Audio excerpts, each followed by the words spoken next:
Porque va así, mira, va la cosa. Todos los edificios son péndulos invertidos. Cada uno de estos es una masa 1, masa 2, masa 1, masa 2, 3, masa 4, masa 5. Pero ¿qué pasa? El edificio en conjunto, ¿verdad? Podemos verlo como un conjunto de masa total y de esta manera. Él lo que hace en un momento decimos es que se traslada de aquí y se traslada para allá. ¿Ves? Entonces, en un periodo, cuando él comienza, él se desplaza a la primera vez. Cuando llega acá es X1. Entonces, él hace esto de regreso. Cuando alcanza X2, el tiempo que dura de X1 a X2 es lo que conocemos como periodo. Y el movimiento de X1 a X2 es un ciclo. Entonces, eso lo vemos acá dentro de una gráfica de vibración como comienza de lo que es una posición inicial, X1, que X1 es esta acá, el primer movimiento. Luego de eso, él empieza a descender de la siguiente forma.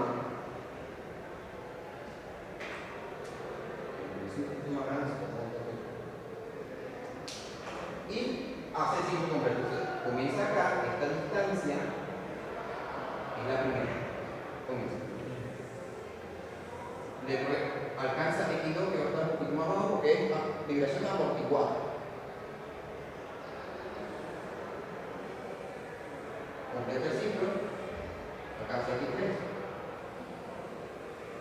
hasta que. Entonces, ¿qué pasa? La distancia que hay del primero al segundo es el periodo, que en este caso es un periodo amortiguado, o sea, va a ir descendiendo. El siguiente ciclo va a ser más pequeño que este, pero en general se promedia y decimos que no, el periodo es tal, para tanto de tiempo, no sé qué, tanto de tiempo, tanto de tiempo. Por eso es que en las gráficas luego de lo que son la gráfica de periodo, precisamente, la gráfica de periodo tiene esta forma. Bueno, cambiaron un poco, esto es acá.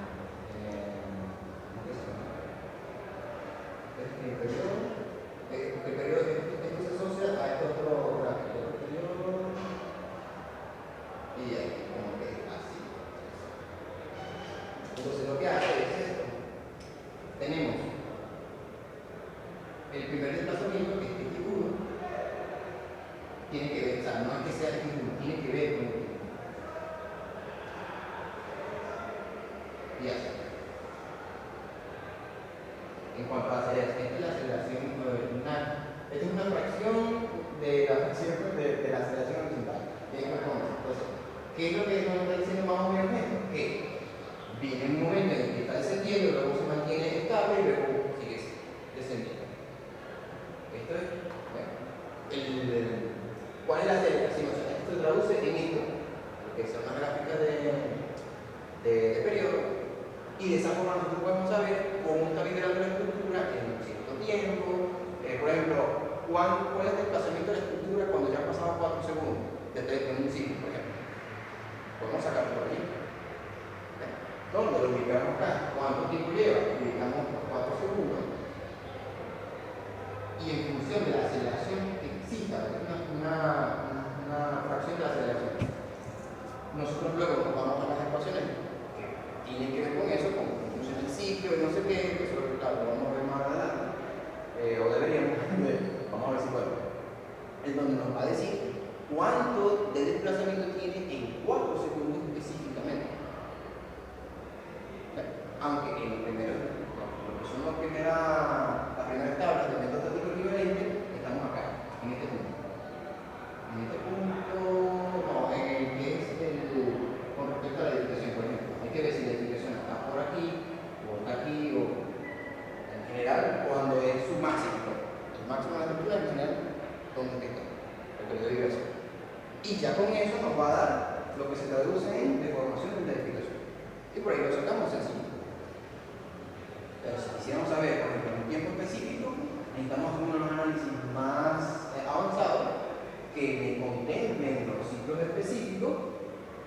y la amortiguación del sistema para no saber cuál es el desplazamiento en ese tiempo.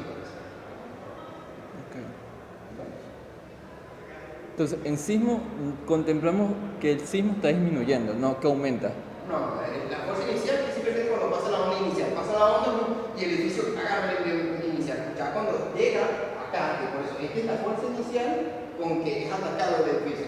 Y luego hasta ahí que empieza a funcionar como género. ¿Y si viene otra onda? ¿Ya? Porque, como un sismo es el desplazamiento de la Tierra. Ahí es donde entran cosas que a veces dicen, por lo menos que uno llega al sismo, el sismo inicial, cuando las ondas sísmicas como tal tienen esta forma. Tú lo ves en los sismos, él comienza, ¿verdad? Y luego hace esto y después luego hace así. Como tal, esto es la onda. ¿Ves? Lo que uno sabe es la onda. Tiene forma. Pero ahí es donde se complica la cosa. Ajá, esta es la onda. Pero, por ejemplo, y si luego de esta llega otro terremoto, o esta onda como tal, dura cuánto? De aquí es lo que llaman un sismo con una duración estándar, o un terremoto con una duración estándar, no es lo mismo que terremoto. Y si es mayor todavía y tienes una onda así, hay que ver.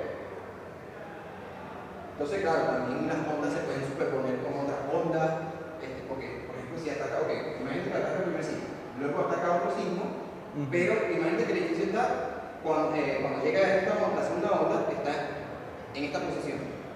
Cuando llega a la otra, te está quedando en la posición, la pregunta es esta, está quedando en la posición negativa, o sea que las dos fuerzas se contrarrestan, o ya el edificio está así, en otro lado, sigue más. Por eso yo les dije la otra vez, uno puede hacer todo el edificio con todos los factores, todo queda súper bonito y tal, pero eso es solamente teórico, eso no es real. Existen muchísimas otras variables que pueden afectar una edificación y que simplemente ni hicieron edificios y iban a caer. Una suerte que le tocaba. Hay alguien que simplemente se tenía que morir. Qué esperanza.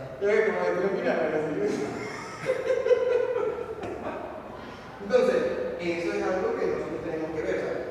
Duración del sismo, eso es mucho, puede estar llegando a la onda y que llega a la onda y nunca termina, prácticamente eso impacta bastante dentro de lo que son la resistencia a la edificación. Claro, nosotros tenemos lo siguiente, que un edificio de concreto puede deformarse, en un ángulo de 5 grados. Tienes un ángulo de 5 grados, tienes el nodo acá, 55 grados. Este es el máximo que puede deformar. Eso se traduce en una deriva. Por eso te digo, la deriva hay que verificarla porque se traduce en el ángulo del nodo. Entonces, si tienes esa edificación y está acá, suponte que el sismo dura, o el terremoto dura unos 3 segundos. Ok, está. Ya el periodo de excitación que es como tal y luego empieza a amortiguar como tal. Okay. Esto existe desde el punto en el cual ya deja de ser excitada la estructura. Del resto va a estar siempre aquí, porque sigue el sismo. Sigue la fuerza de excitación, las ondas que están generando eso. Ese es el detalle.